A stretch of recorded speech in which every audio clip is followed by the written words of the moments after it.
Welcome to Saskatoon!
So, nandito kami ngayon sa Boffin's Garden. First vlog na outside of the house. Outside of the city. No. Nasa Saskatoon pa naman tayo. So, kasi naisip namin na gumawa ng vlog na to kasi 1 year na kami sa Canada. Noong September 24. So, ngayon is October 4, Saturday. So, syempre, gusto namin kahit pa paano mag-reflect kung ano na ba yung nangyari within the last year. Kamusta na kami in terms of moving to a new country. Specifically dito sa Saskatoon, no? Kung ano ba yung mga experiences and mga changes na we had to go through. Itong kasama ko ngayon, si Tito Boy. Tito Boy, meron akong mga questions. So, nag-prompt kami sa ChatGPT nag-prepare ako. Nag-isip ako ng question. Nag-prompt kami sa ChatGPT ng 10 questions para, matulungan kami mag-reflect kung ano nga ba yun. Hindi, inisip ko to eh. Pinrompt mo lang yan ako nagutos sa kanya. So, ayun. Habang nag-chill kami dito, sasagutin namin tong 10 questions na to. Question number 1. How has your first year in Saskatoon been overall? Any highlights or surprises? Oo nga. Oo, ako nagtatanong eh. Nothing crazy, to be honest. I've always said this time and again na before naman kami pumunta dito, talaga nag-research naman kami. We know what to expect. Yep. When we got here. Actually, wala nga masyado expectation eh, di ba? Yeah, but we had the game plan. Kumbaga, parang... Oo. So, sa game plan na yun, panoorin nyo na lang yung iba naming vlog about it. Overall, ang 1 year I would say, na-share ko na to sa'yo before, na parang yung first year natin is building the foundation here. Kasi yung first year, parang doon lahat tinrabaho yung like connections, 'di ba? Friendships, even yung mga kailangan legally like in terms of driving, 'di ba? Yep. Kasi iba yung license dito, we had to get our licenses updated dito kasi yung sa Philippines hindi siya recognized. So si JK nakuha na niya yung license niya last year. Ako nakuha ko yung license ko just recently. And then siya ikaw napasa mo na yung hindi ko alam kung dapat sasabihin mo yun sa yun ano yung sasabihin ko eh. That's my highlight. Okay, hindi ko muna sasabihin. Siya na lang share. Anyway, kung ano yung napasa niya, siya na lang sabi. So, it's more of building the foundation pa lang talaga. Parang kumbaga sa puno, sineset mo yung roots para deep siya, ganun. Yeah. Parang siguro, sinet up mo yung tinetest mo yung ano ba yung expectation. Kasi di ba bago tayo pumunta dito, meron tayong mga expectation. So, parang ine-explore nung first year, the first year, parang ine-explore natin kung ito ba talaga yung in-expect natin, kung yung game plan ba natin is yung ba yung nasusunod, kung dapat ba siyang sundin or meron bang kailangan i-adjust. Ganyan. Yeah, I can say that. Pero ako kasi personally, in anything, The parang passenger princess. hindi, Sige. go with the flow lang ako kasi kung ano yung Siyempre, current... go with the flow. The passenger princess. Pero may driver's license na ako, guys. Kaya lang, isa lang yung kotse namin dito. So, hindi kasi ako go with the flow lang ako kung ano yung current na nangyari, kung ano yung opportunities na dumating. Parang I just welcome it. And so far, yun, yung kumbaga ang priority is to settle yourself lang talaga in the community. Yeah. Kunin lahat ng halimbawa, ID, ganyan. Kumuha ng family doctor. It's more of like setting up, getting new jobs, ganyan. So, yun. Overall, I think it's good. You? Sinagot mo ba yung highlight? Hindi ko na-reveal kanina, pero ikaw na magsabi. Yung highlight mo? Highlight ko, siguro pinaka-highlight is yung natanggap ako dito sa current na job ko sa Bamboo Shoots kasi Which I feel like nice. Okay, nabanggit ko na ako sa nakatrabaho, di ba, sa Bamboo Shoots. I work as a social media manager. I feel na maganda siyang opportunity talaga kasi marami akong namimit na tao and very nice yung work. Marami akong events na napuntahan as in na feeling ko kung iba yung work ko, I wouldn't get a chance to go there. Kasi mas nakikilala ko, yung pala, thanks for mentioning that. Kasi mas nakikilala ko yung city. Yeah. Di ba? Kasi may access ako sa mga ganong events, mas... I bring passes. But it's work related. Mas na-explore ko yung city just because may access ako sa mga ganon. Yun ang highlight. Okay. Alright. You? Overall ako, how's your first year? Overall it's good. Okay. Diba? Lagi ko naman sinasabi, this year has been better year for me than the previous years. Ayun. Tapos, highlights, yun nga. medyo magyayabang lang siya. Yun naman. Pero kumbaga, kasi that's part of the plan naman bago pumunta. Kumbaga, bago naman tayo pumunta dito, nire-research. Na-research na natin yun kung ano yung mga dapat, yung mga pwede nating, kumbaga, wala namang final, pero options na pwede nating i-take in terms of career. So, yun nga. So, naipasa ko na yung exam na pinag-reviewhan ulit ng 6 months, parang nag-board exam. Ayun. Nakapasa Nakapasa naman. naman and Ayan. nakuha ko na rin yung certificate ko as engineer in training. So, that's But the that's highlight. just the start. Kasi Yeah, that's just it's, the start. And after mo makuha yan, it's a whole lot different yeah, that's just the journey. start. Pero kumbaga, highlight. Yun yung Yeah, highlight yeah. nung year. And in a few days, mag-start na rin ako sa new Good work job. ko Yeah.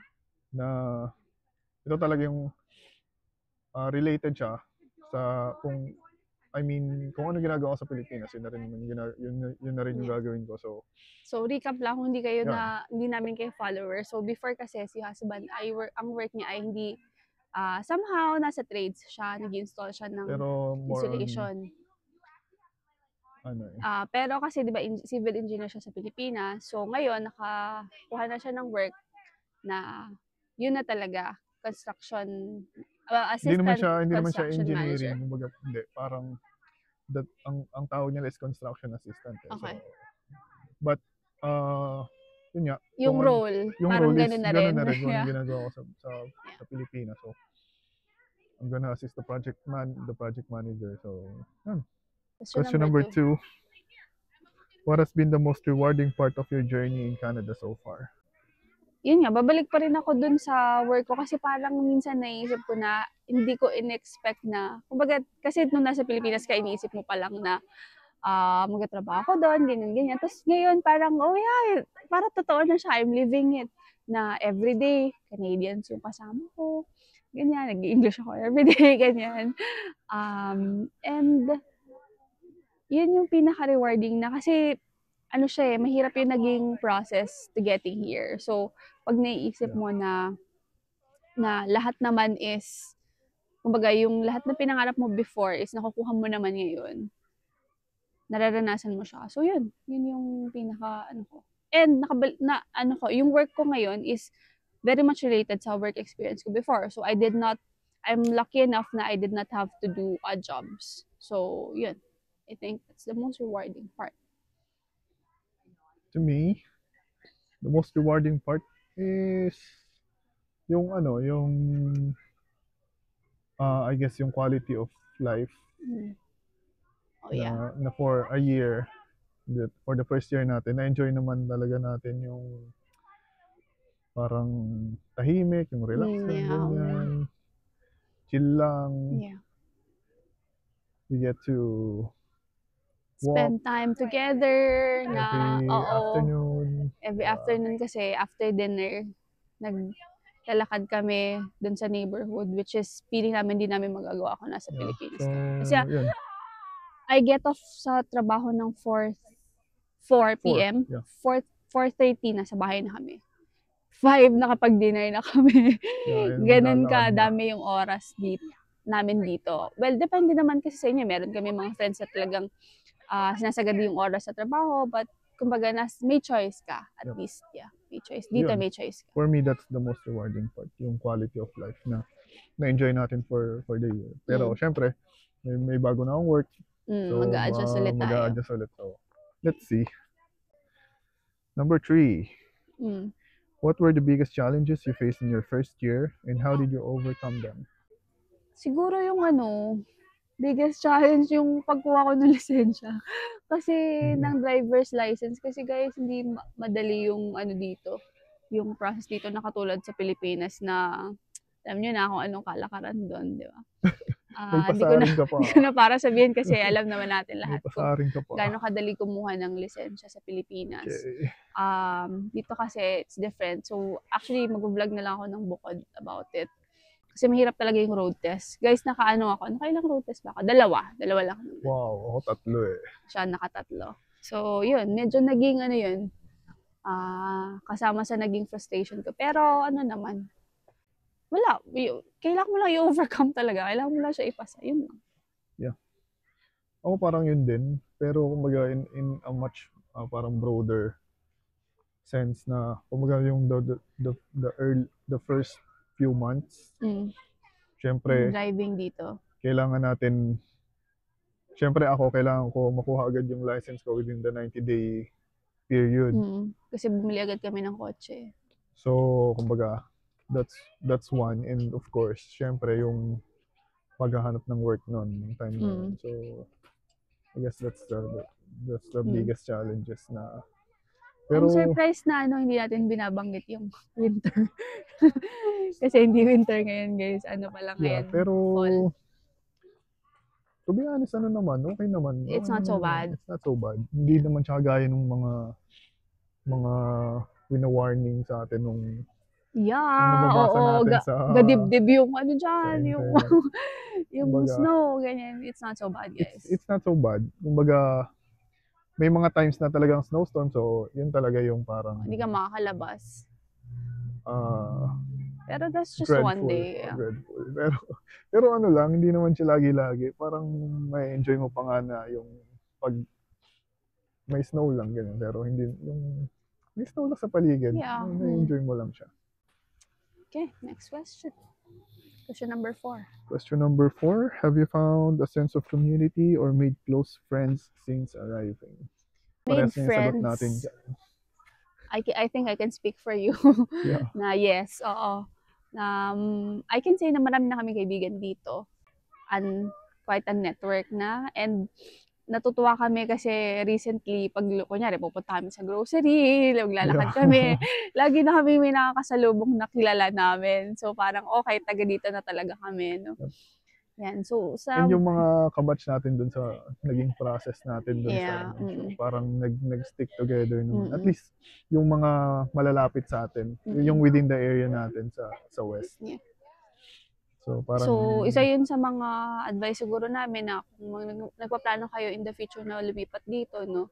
Kasi ano din naman, in fairness to us, naging open din naman tayo na to reach out to others, ganyan, na pag kailangan mo ng tulong, or yan, maging open ka lang na mag-hangout, ganyan, huwag masyadong suplada, ganyan. And kumbaga, mas nakatulong na ang kasama natin nung nag-start tayo is newcomers din. Newcomers din. Yeah, yung malaking with the help same yun. experiences na meron tayo. So parang parang pinupush natin yung isa't isa. Yeah.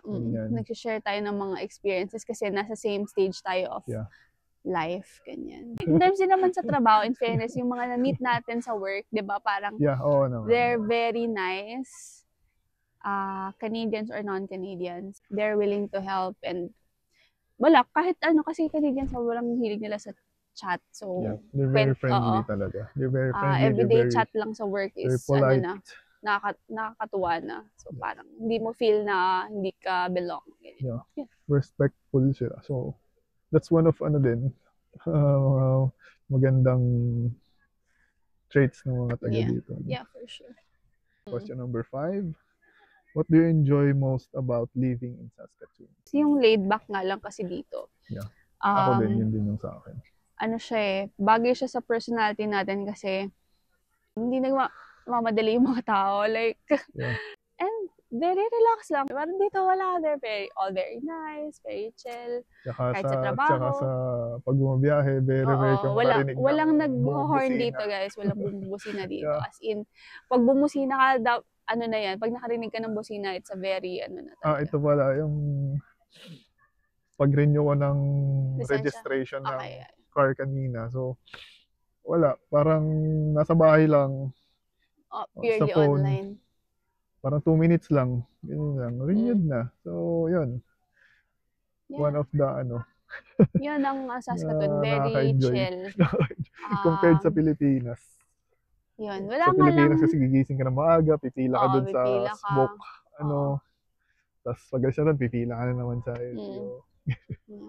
Wala nga lang masyadong madaming dito, guys, yung mga gimikan, ganyan, mga kasi nga. Or hindi pa tayo napunta dun sa part na yun ng city kasi. And also, hindi na yun yung stage, phase ng life namin ngayon na magpa-party or whatever. Parang may mga naman, parang may mga bars area naman doon sa nga lang, hindi na, tapos na kami doon. So, yun, very chill, laid back. So, question number 6. Are there any local traditions or activities you've really embraced? Yeah. Kasi as much as hanggat kaya, tinatry mong makibahagi. Maging chatty. Yung mga, yung mga kasi local sa office tradition talaga. Ba yun? Pero parang kasi, lahat naman sila. Dito kasi mahilig sila talaga sa chat. Like, as in, sobra. Ako, kasi hindi ka nakasama nun. Punta kami sa Canada Day. Okay. Yan, yung mga ganon. Nanood kami ng fireworks, ganyan. Tapos may mga festival dito, ganyan. Pupunta kami. Yung yoga in the park, nagganon Oh, ako. yeah. Tapos, Yung music festival. Just, jazz fest, Jazz mga festival. ganon. Yun nga, kasi mga basketball game, mga football game, yan. I'm lucky enough na magkaroon ng access kasi sa mga ganon. So, yun nga, yun yung point ko kanina na thank God may ganon ako kasi parang mas na-explore ko yung dynamics ng mga tao dito. Why they love football, ganyan. Ano ba yung mga uso dito? Ano yung nakakatawa sa kanila, ganyan.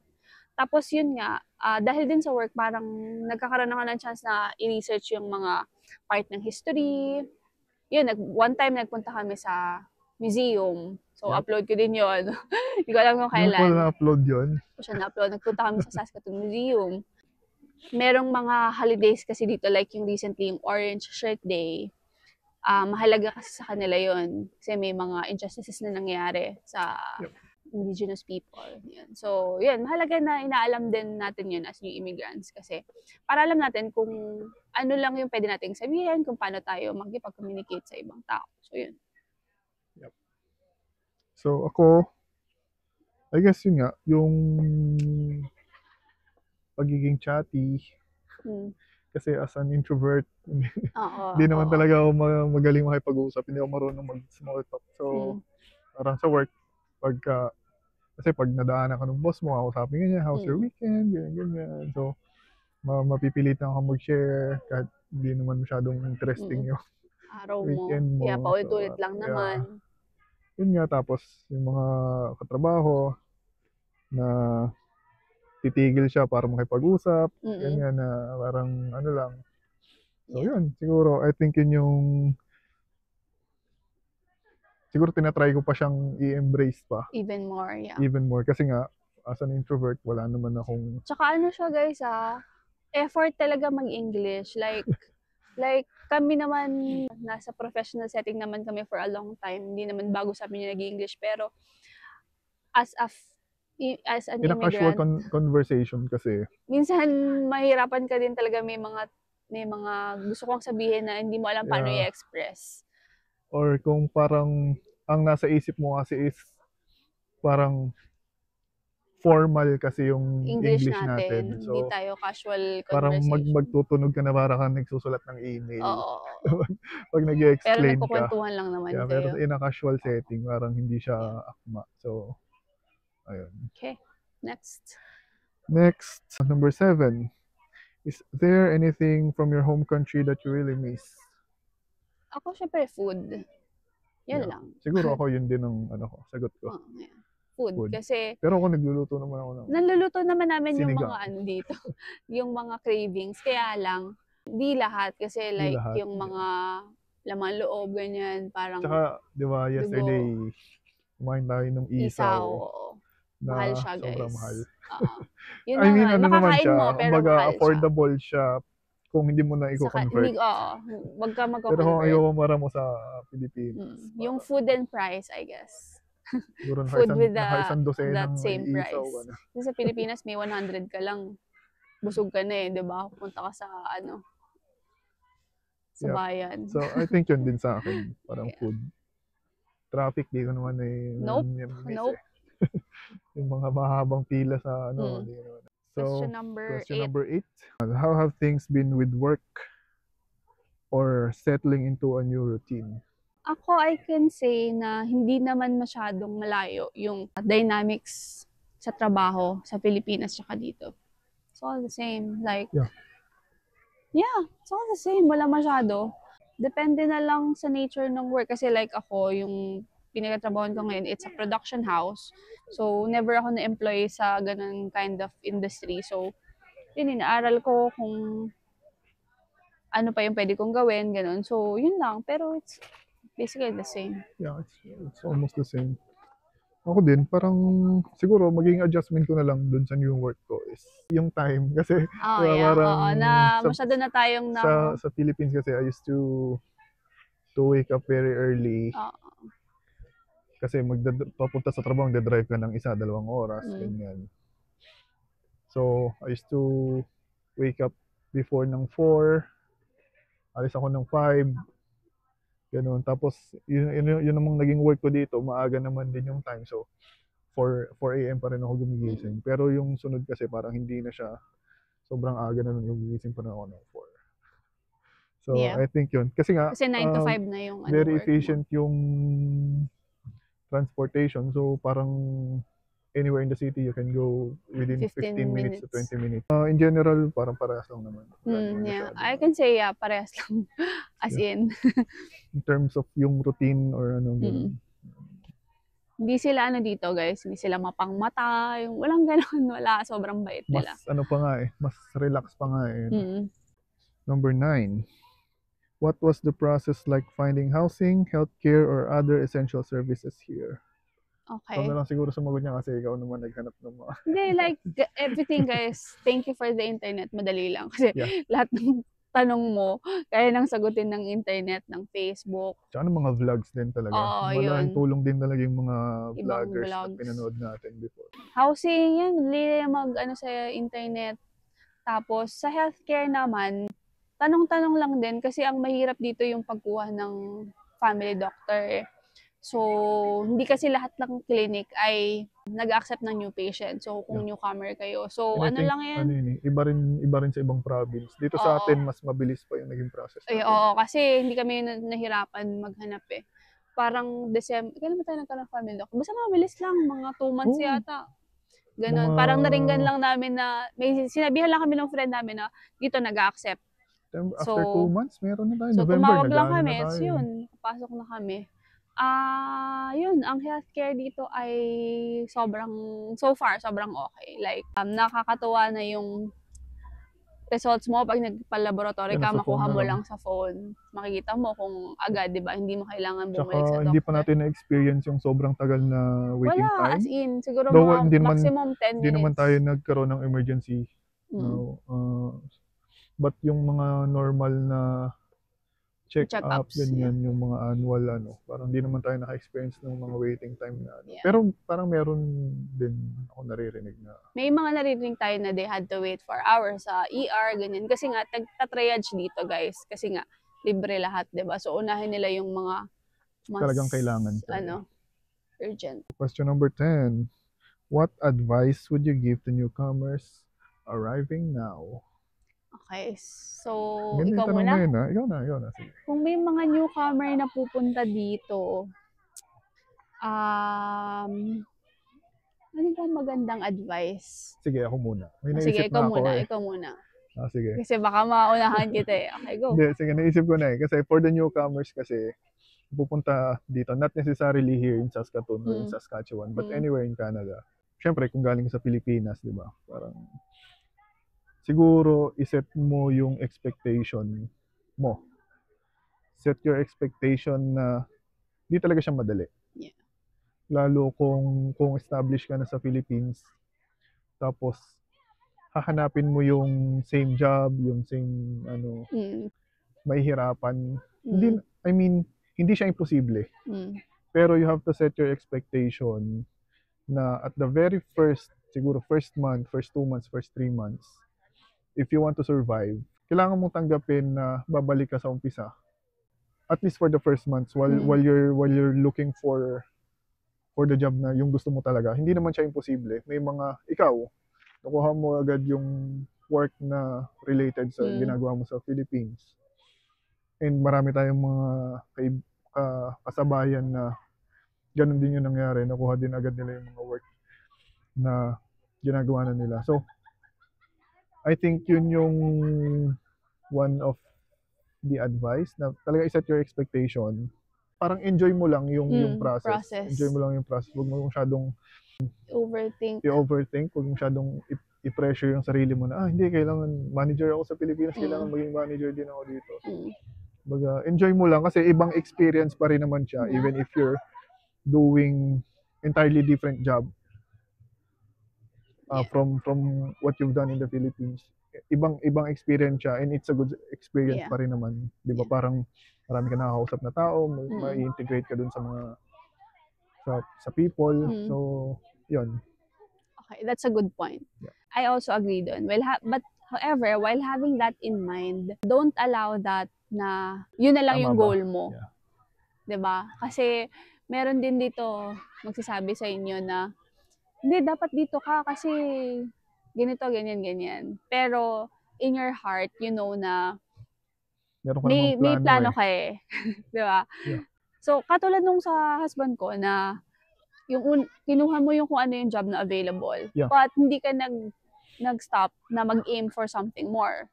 'Di ba? Yeah. Alam mo na ito yung potential ko eh, kaya ko pa, 'di ba? So, isa kasi yun sa mga hate na naririnig ko na ito yung kunin mong trabaho, ito yung mga decision mo kasi kami, 'di ba? Alam naman natin na they are coming from a place of good intentions. Yeah. Yung mga ibang Yung mga mag-advise din advice, sa'yo na matagal na Kasi dito. matagal na sila dito. Oo. So, But, wag lang siya maging limitation. limitation for you na hindi ka na mag-aim for more. Yeah. Kumbaga parang every help is welcomed naman. Oo.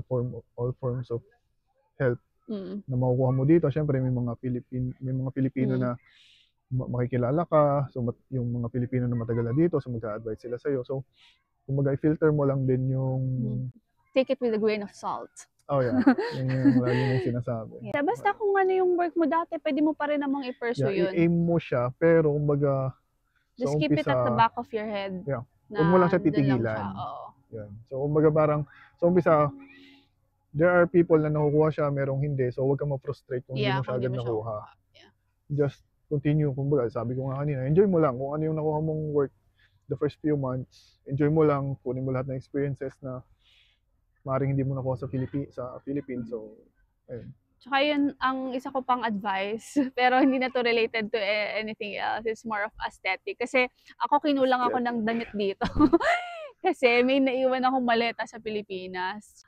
Wala, kasi ang mindset ko noon parang ayoko nang magdala ng marami. Pero siguro kasi yung naging work ko dito, daming events, ganyan. Wala akong masuot na formal or mga pang events. So yun naman yung naging problem ko. So kung meron kayong chance na madala yung iba nyo, wag lahat. Kung meron kayong chance na magbigay ng damit sa akin. Pwede rin. Kasi yun yung problema ko. Kasi guys, ang isa pang struggle dito, yung mag-fashion ka. Kasi di ba? Actually, hindi naman nagpumuporma yung mga tao eh. Hindi, pero kasi, hindi, pag may event na pinupuntahan ko, talagang mga naka-suit and tie sila, ganyan.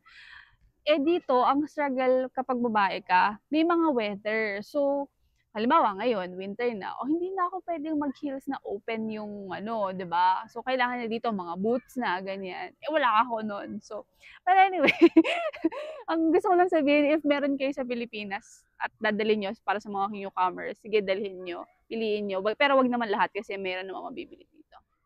Yun lang. So, thank you for joining us for this reflection.